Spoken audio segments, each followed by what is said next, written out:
भाइयों, आप बहुत देर से मेरा इंतजार कर रहे हैं, इसके लिए सबसे पहले आपको बहुत बहुत धन्यवाद। दूर दूर से दाई दीदी बहनी मनला जोहार, बोलो बमलेश्वरी मैया की जय, छत्तीसगढ़ महतारी की,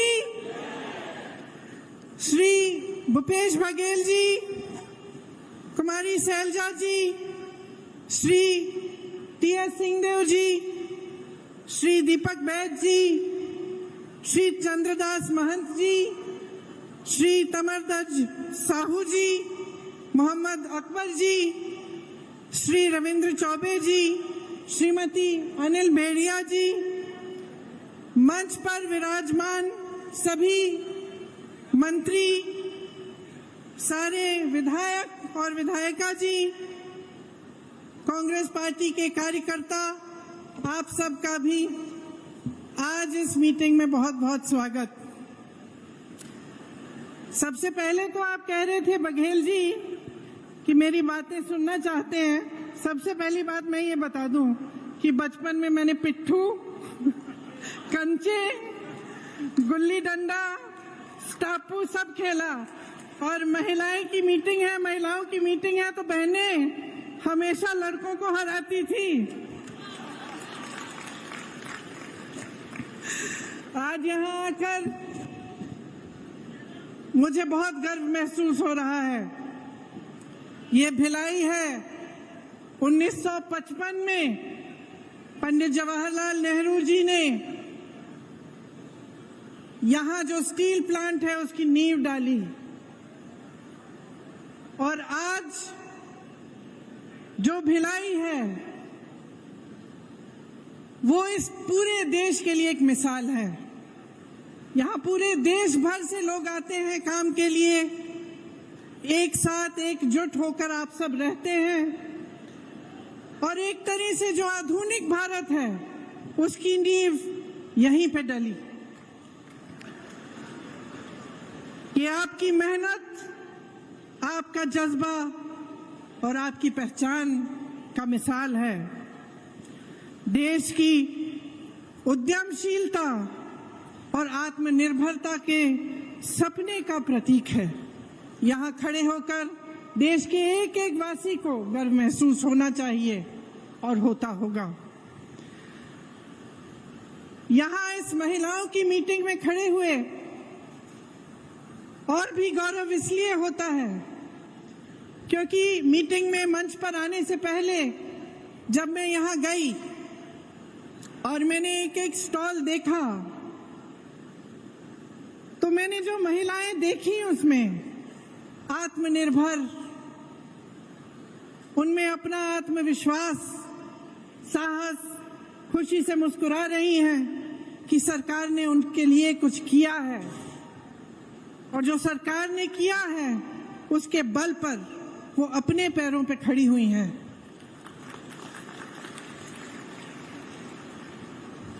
कई बहनों से मैंने पूछा कि इससे पहले क्या करती थी, तो कहा ये पहली बार हम रोजगार कर रहे हैं, पहली बार हम काम कर रहे हैं। मैंने कहा खुश हो? सबने कहा दीदी बहुत खुश हैं, हम अपने पैरों पर खड़े हो पा रहे हैं। एक नौजवान डॉक्टर हैं, गांव-गांव जाती हैं, दवाइयों का वितरण करती हैं। कुछ लड़कियां थीं जो गोबर के साथ अन्य ऐसी चीजें बनाती हैं जिसके वो काम आती हैं, जो बेच सकते हैं उससे कमाती हैं। स्वयं सेवा समूह है, और आप यहाँ बैठी हैं, आप सबको मालूम है कि स्वयं सेवा समूह के साथ जुड़ने से कितनी अपनी तरक्की हो सकती है। इस सब से मुझे लगा कि छत्तीसगढ़ महतारी के एक हाथ में छत्तीसगढ़ी संस्कृति का कलश है, तो दूसरे हाथ में विज्ञान और तकनीक का ब्रह्मास्त्र भी है। देखिए, गर्व इसलिए होता है क्योंकि अगर आप भिलाई को लें या आप इस सारे कार्यों को लें जो छत्तीसगढ़ की आज सरकार कर रही है, तो ये एक अलग तरह की राजनीति का प्रतीक है। हमारी जो राजनीति है इस देश की, उसकी नींव स्वतंत्रता संग्राम में डली। पंडित जवाहरलाल नेहरू के साथ ऐसे महापुरुष थे जो आजादी के लिए लड़े, और उन्हीं के असूलों से, उस संग्राम के असूलों से ये देश बना। तो ये एक ऐसी राजनीति है जिसके नेता आगे भी देखते हैं भविष्य के लिए और साथ साथ वर्तमान को भी मजबूत बनाते हैं। मैंने खुद अपने अनुभव से ये देखा कि ये राजनीति क्या है। मैं आपको एक कहानी बताती हूँ, बहुत छोटी थी, 12-13 साल की होंगी। अनोखे लाल मेरे दोस्त अमेठी से आए हैं। अमेठी की एक बात है, मेरे पिताजी प्रधानमंत्री थे, उनके साथ मैं अमेठी के दौरे पे गई। आपको मालूम होगा वो उनका सांसदीय क्षेत्र होता था। खुद जीप चलाते हुए वो गए, मैं उनके साथ साथ बैठी थी। हम एक गांव में पहुंचे। गांव में हम उतरे और सड़क पर चलकर कुछ लोगों से बातचीत करने लगे। अचानक एक महिला उठी, बहुत जोर जोर से डांटने लग गई मेरे पिताजी को। तो मैं खुद चौंक गई, क्योंकि पिताजी से तो थोड़ा सा डर तो बच्चों को होता ही है, लेकिन उसके ऊपर से वो प्रधानमंत्री थे और मैंने ऐसे नहीं देखा था कि कोई उनको ऐसा डांट सके। तो डांटने लगी कि भाई मेरी सड़क है, पानी बरसा था, पूरी सड़क डूब गई है, उसमें तुमने क्या किया?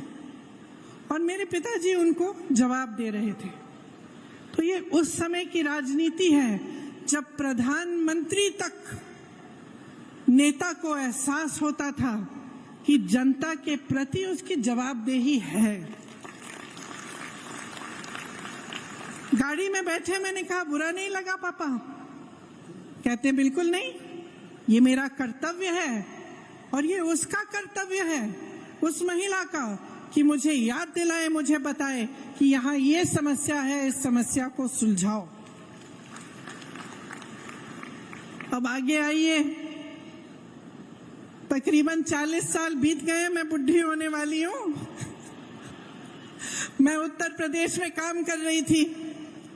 एक मोहल्ले के अंदर चली गई, एक महिला मिली, चूल्हे पे खाना पका रही थी। मैंने पूछा गैस सिलेंडर है? कहा है दीदी, खाली पड़ा है। मैंने कहा भर सकती हो? कहती है नहीं भर सकती, पैसे नहीं है। मैंने कहा घर पे काम कौन करता है? उसने कहा कोई नहीं करता, रोजगार नहीं मिलते आजकल। मैंने कहा कमाती कैसी हो, कैसे हो? तो उसने कहा थोड़ी बहुत कांच की चूड़ियां थी, उनको वो जोड़ जोड़ के वो कमा लेती थी थोड़ा बहुत। तो मैंने कहा भाई मोहल्ले की क्या परिस्थितियां हैं?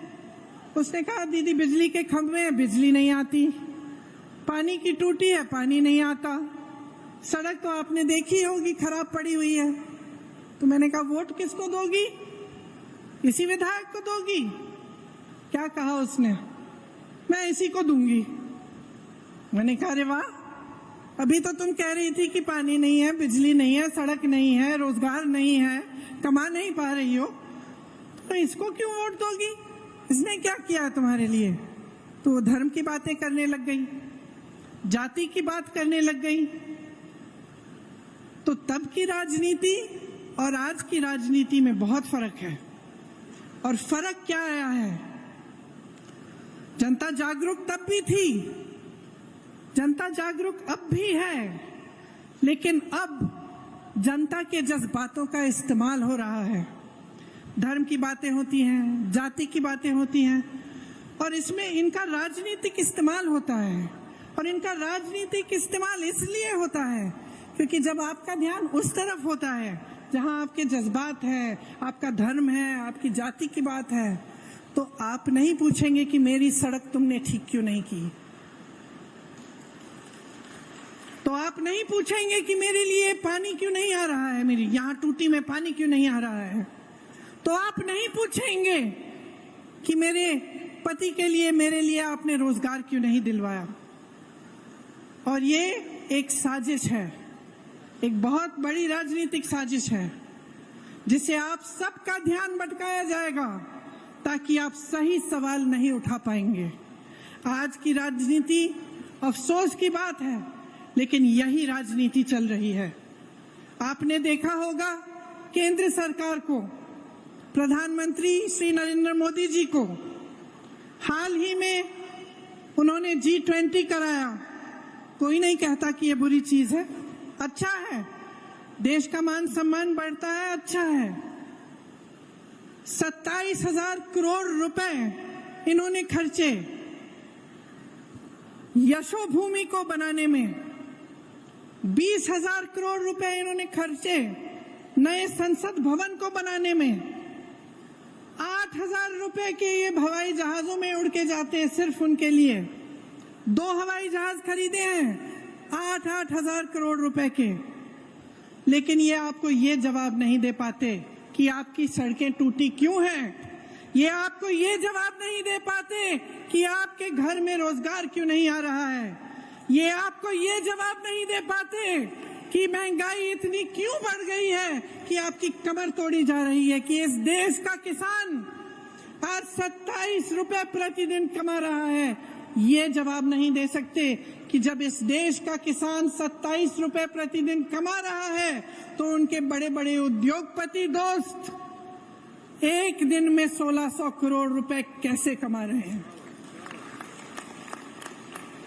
देश का मान सम्मान बढ़ता है, ये हर देशवासी के लिए अच्छी चीज है, सबको गर्व होता है।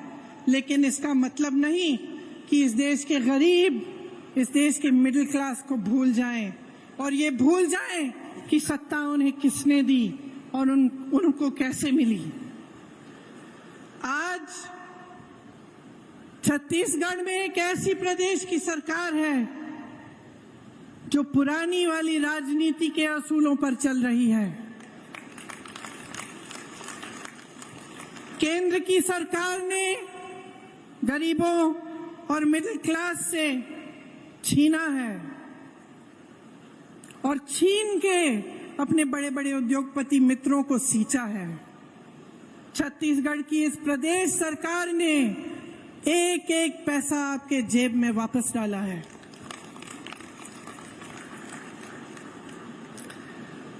महिलाओं के लिए जितनी भी स्कीमें की हैं, वो इस भावना को मन में रखते हुए की हैं कि महिला क्या है और कितना बोझ उठाती है। इस देश की रीढ़ की हड्डी है महिला। मेरी बहनें, समाज का, परिवार का पूरा बोझ आप उठाती हैं।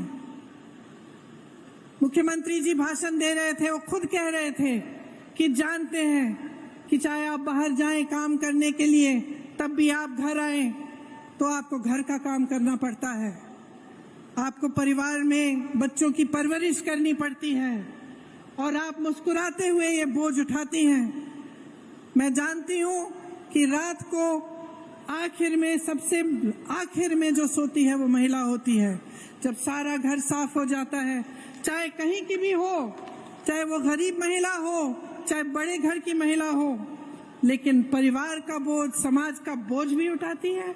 और जो हमारी संस्कृति है, हमारे असूल हैं, जिस पर अगली पीढ़ी का भविष्य बनता है, वो भी महिलाएं बनाती हैं और महिलाएं उसकी रखवाली करती हैं।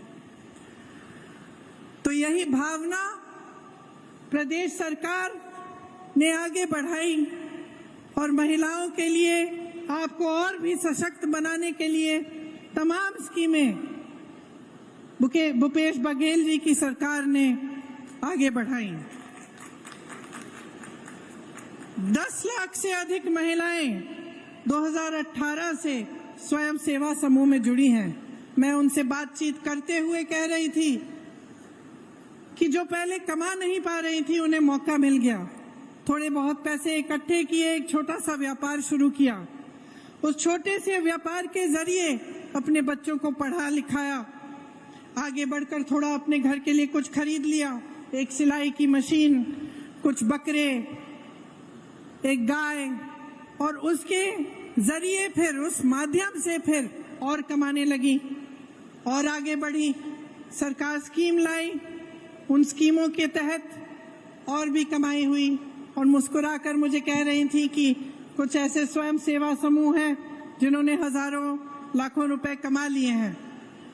इसी तरह से जो आंगनवाड़ी की कार्यकर्ता हैं उनका मानदेय बढ़ाकर 10,000 रुपए बनाकर उनकी मदद कराई। सहायिका को भी मदद की, उनका भी मानदेय बढ़ाया। मिनी आंगनवाड़ी की कार्यकर्ताओं का भी 7,500 तक बढ़ाया।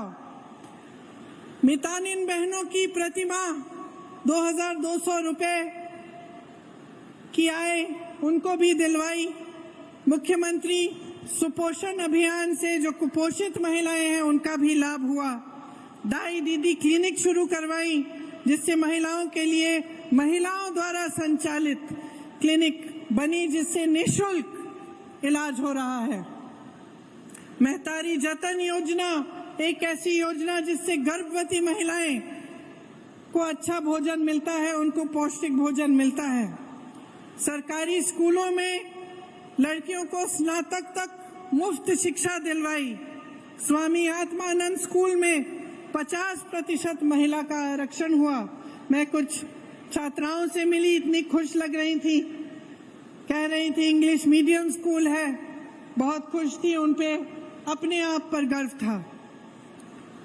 महिला स्वयं सहायता समूह में करोड़ों के लोन माफ किए गए।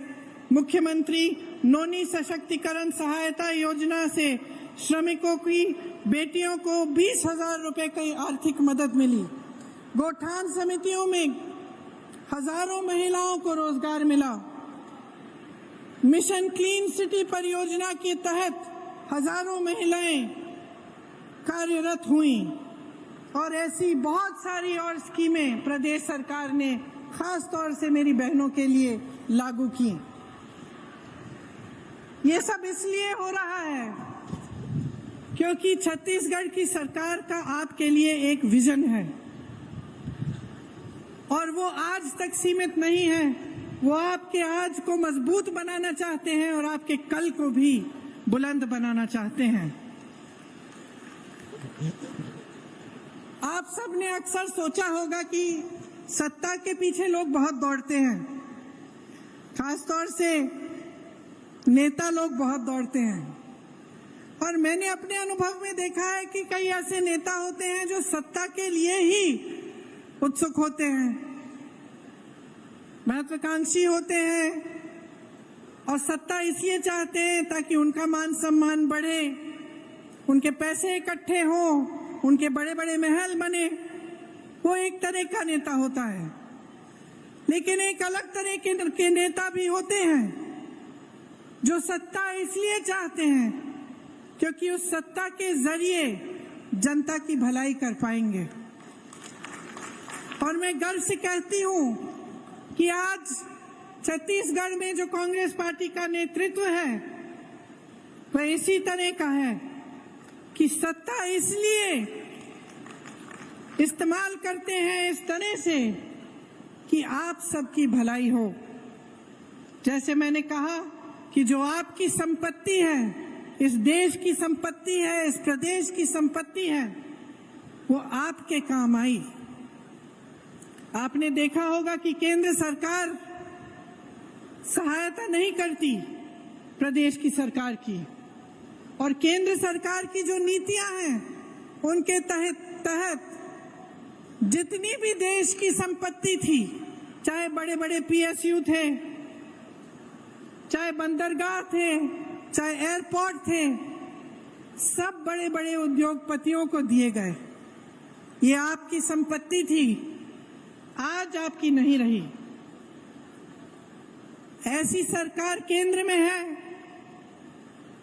तो एक तरह से आपका ये सौभाग्य है कि प्रदेश में जो सरकार है वो आपके हित की रक्षा करती है, और जो देश की केंद्र की सरकार है उनकी जो तमाम ऐसी नीतियां हैं जिससे जनता का नुकसान हो रहा है उससे आपको बचा कर रखती है। जितनी महंगाई आज बढ़ गई है केंद्र की सरकार की नीतियों की वजह से, उससे कुछ हद तक छत्तीसगढ़ की जनता, छत्तीसगढ़ का किसान, नौजवान बच रहा है। आजकल महंगाई इतनी बढ़ गई है कि मेरी बहनों, मैं जानती हूँ आप पर बोझ बहुत ज्यादा भारी हो गया है। जब घर पे कोई बीमार पड़ता है, कोई आपत्ति आती है, तो बहुत घबराहट होती है कि किस तरह से हम संभालेंगे। आप बाहर जाते हैं कुछ खरीदने के लिए, खाना बनाने के लिए, तो लगता है कि आधी चीजें खरीदने के बगैर वापस आ जाएंगी, क्योंकि महंगाई इतनी बढ़ चुकी है। गैस की सिलेंडर की बात की मैंने, तेल की बात की, ये सब देश में इन सब की कीमत इतनी बढ़ चुकी है कि गरीब और मिडिल क्लास के लोग पिस रहे हैं इस महंगाई में। लेकिन इस बीच छत्तीसगढ़ की सरकार जो है, उसने आपकी राहत के लिए और आपकी मदद के लिए बहुत कार्य किए हैं। आज छत्तीसगढ़ का किसान खुश है। खेती उसके लिए एक लाभ का जरिया बन गया है। शायद आपको मालूम नहीं होगा, लेकिन सिर्फ छत्तीसगढ़ में ही, पूरे देश भर में सिर्फ छत्तीसगढ़ में खेती करने वाले लोग बढ़ रहे हैं। बाकी सब जगह किसान त्रस्त है, परेशान है। महंगाई की वजह से, डीजल के दाम की वजह से, खाद यूरिया के दाम बढ़ने की वजह से बहुत कम कमा पा रहा है। यहाँ राजीव गांधी किसान न्याय योजना के तहत देश में सबसे ज्यादा धान की कीमत छत्तीसगढ़ में ही मिल रही है। गन्ना, मक्का, कोदो, कुटकी, रागी, दलहन, तिलहन, इनके किसानों को अतिरिक्त लाभ भी हो रहा है। मिलेट, जिसके बारे में किसी ने पहले सुना ही नहीं होगा, आज उसका कितना लाभ आप सबको मिल रहा है। आज छत्तीसगढ़ का नाम देश भर में जाना जाता है और आपके प्रदेश का सम्मान हर रोज बढ़ते चले जा रहा है। मैंने सुना कि प्रधानमंत्री मोदी जी यहाँ आकर धान खरीदी का श्रेय लेते हैं। मैं उत्तर प्रदेश से आती हूँ। मैं पूछना चाहती हूँ कि अगर मोदी जी की सरकार ही छत्तीसगढ़ का धान खरीद रही है, तो उत्तर प्रदेश के किसान अपना धान 1200 या 1400 रुपए में क्यों बेच रहे हैं? वहां तो इन्हीं की सरकार है। आवारा पशु की इतनी बड़ी समस्या पूरे उत्तर भारत में है। जहां जहां हम जाते हैं लोग त्रस्त हैं, परेशान हैं। आवारा पशु रात को खेती खा रहा है। पूरी रात महिलाओं को खेती में बैठना पड़ता है अपनी खेती की रखवाली करने के लिए। यहाँ जो गोठान की स्कीम है, उसके जरिए ये समस्या ही दूर हो चुकी है। इसका मिसाल हर चुनाव में हम हर प्रदेश में देते हैं। उत्तर भारत में, उत्तर प्रदेश में मैंने गांव-गांव में कहा कि छत्तीसगढ़ का मिसाल देखिए, ये समस्या हल हो सकती है। छत्तीसगढ़ में हल की गई है। सरकार बनने पर 24 घंटों के अंदर अंदर ही छत्तीसगढ़ के किसानों का कर्ज माफ होना शुरू हुआ। भूमिहीन कृषि मजदूरों को सालाना 7,000 रुपए की अधिक सहायता मिल रही है। 91 लाख एकड़ वन भूमि पर 5 लाख से अधिक पट्टे दिए गए हैं।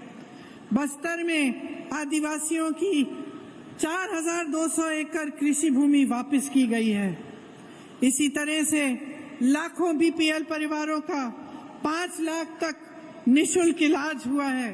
तेंदुपत्ता संग्रह का मेहनताना बढ़ाकर 4,000 रुपए कर दिया गया है।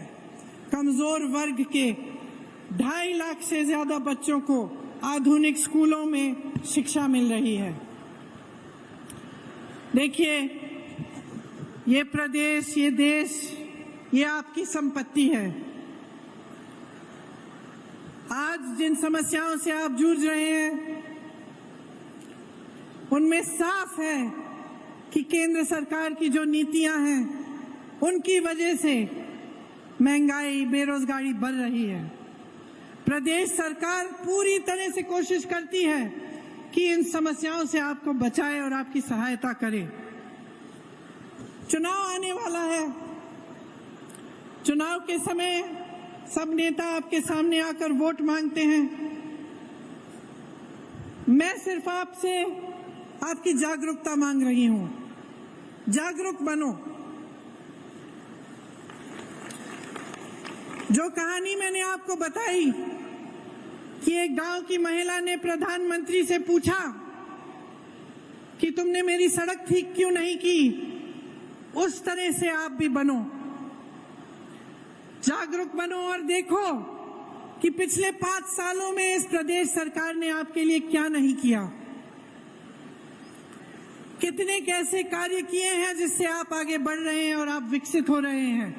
आपका नाम, आपके प्रदेश का नाम देश भर में, दुनिया भर में रोशन हो रहा है। और इस जागरूकता का इस्तेमाल अपनी ही भलाई के लिए करो। जब सवाल उठाते हो, जब जागरूक बनते हो, तो आपकी समस्याएं आगे आती हैं और आपका ध्यान भटकता नहीं है। जो ध्यान भटकाने वाली बातें हैं, जो नेता आपके सामने आकर आपके जज्बातों के आधार पर, धर्म के आधार पर, जाति के आधार पर, सांप्रदाय के आधार पर आपसे वोट मांगते हैं, उनको अपनी सच्चाई दिखाओ, अपने अनुभव पर उतरो और उनसे पूछो कि हमारे लिए आपने क्या किया। और जब आप ये सवाल छत्तीसगढ़ की प्रदेश की सरकार से पूछेंगे तो इसका जवाब आपको हर जगह मिलेगा। आपको उन महिलाओं से मिलेगा जो यहाँ पे स्टॉल्स में हैं, पाठशालाओं से मिलेगा, नौजवानों से मिलेगा और हर उस व्यक्ति से मिलेगा जिसके लिए इस प्रदेश की सरकार ने दिन रात एक करके काम किया है। इसीलिए यहाँ खड़े हुए मैं आपसे कहना चाहती हूँ कि आपकी जो महान संस्कृति है और हमारी राजनीति के जो पुराने असूल हैं, उनको याद करिए, उन्हें मत भूलिए।